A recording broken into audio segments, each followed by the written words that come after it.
Hello, my name is Ian Harris, CEO of Libero Copper, and I look forward to presenting the company to you today. But first, this presentation does contain forward-looking statements, and individuals should not over-rely on such due to their inherent uncertainty. So beginning, let's start with a little bit of context. Why copper? For the first time in history, the United States, China, Europe, and UK are all aligned on green energy policy as means to reactivate their economies. And as context, copper is set to power that green energy boom. A single wind turbine requires 5 to 15 tons of copper per megawatt. At the same time, a single electric vehicle requires 4 times the amount of copper than a conventional vehicle.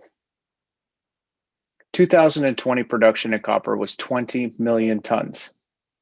Projections are that for 2035, electric vehicles alone will require 5 million tons of copper. That's over 25% of current production. At the same time, projects are taking over 20 years to put into production. World grades are continuing to drop, and there are fewer and fewer options of projects to develop into future mines.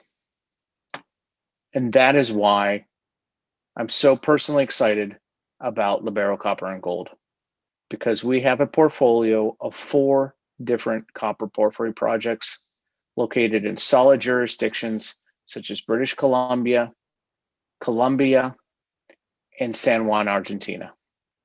The company is currently only valued at $20 million, only has 43 million shares out, has great liquidity, and is fully funded, 3 separate fully funded exploration programs for 2021, and a proven management team that will produce a year-round news flow. So looking specifically at that management team, Libero has really beefed up recently to be able to deliver throughout the Americas.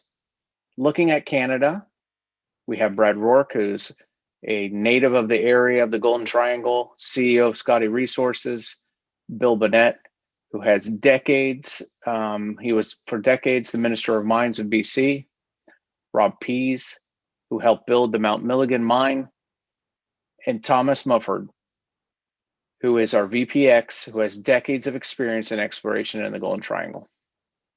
Looking down at South America, myself, Ian Harris, I'm a mining engineer with over 15 years of experience working in South America and helped advance the first large-scale mining project to Ecuador, the Mirador mine, which sold for $690 million.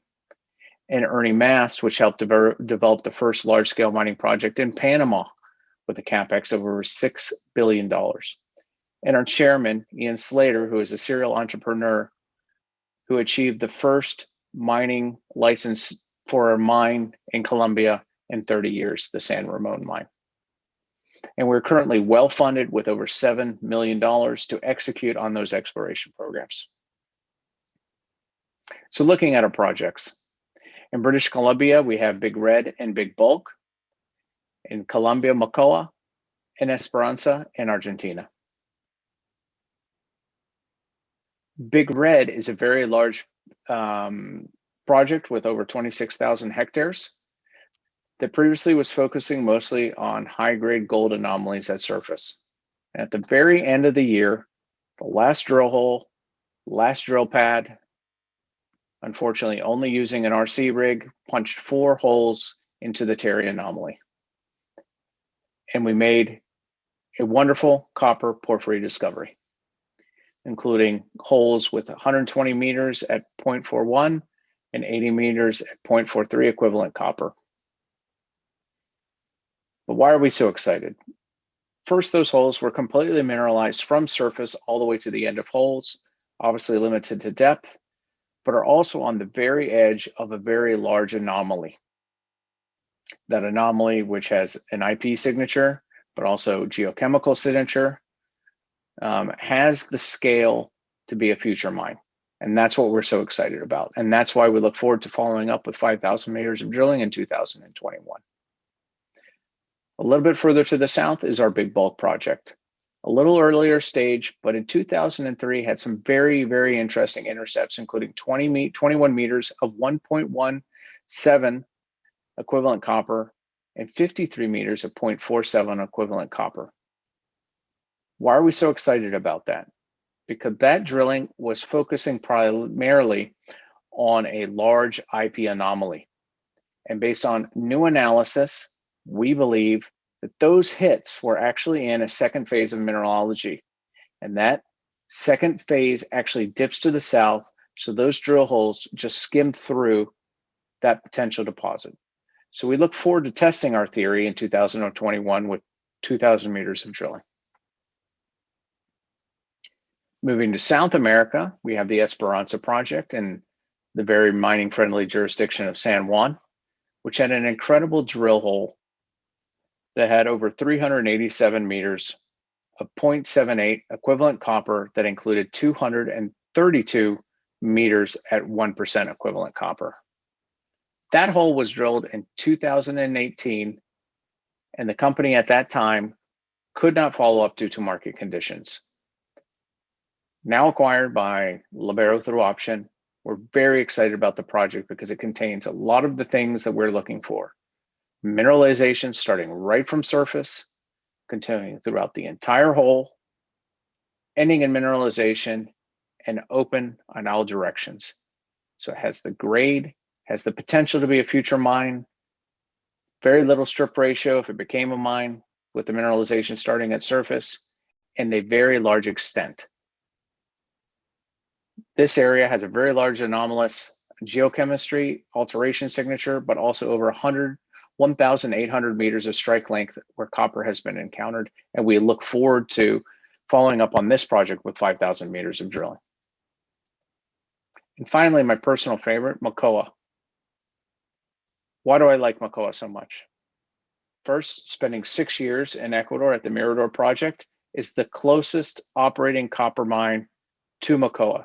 The next closest operating copper mine to Mocoa is Cobre Panama, where Ernie Mast helped put that operation into production in Panama. It is a very large project. Already it has 636 million tons of ore established, very good grades, and a very important moly component that is very rare in today's market. The project was previously drilled in 2008 and 2012 by B2 Gold, contains over 43 drill holes and 25,000 meters of drilling with some spectacular holes, including 67% copper equivalent over 634 meters and 0.59 equivalent copper over 779 meters. As comparables and similar deposits in the very same Jurassic belt include Mirador's Corrientes Mirador that sold for 690 million, and Solaris's Warintza, which currently has a market cap of over $600 million. So right now we're focusing on extensive community and stakeholder engagement and are working on approval of our drill permit to continue to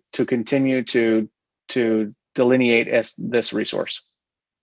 We're very upbeat that we'll get our drilling permit in 2021 because Colombia itself is pushing the copper industry.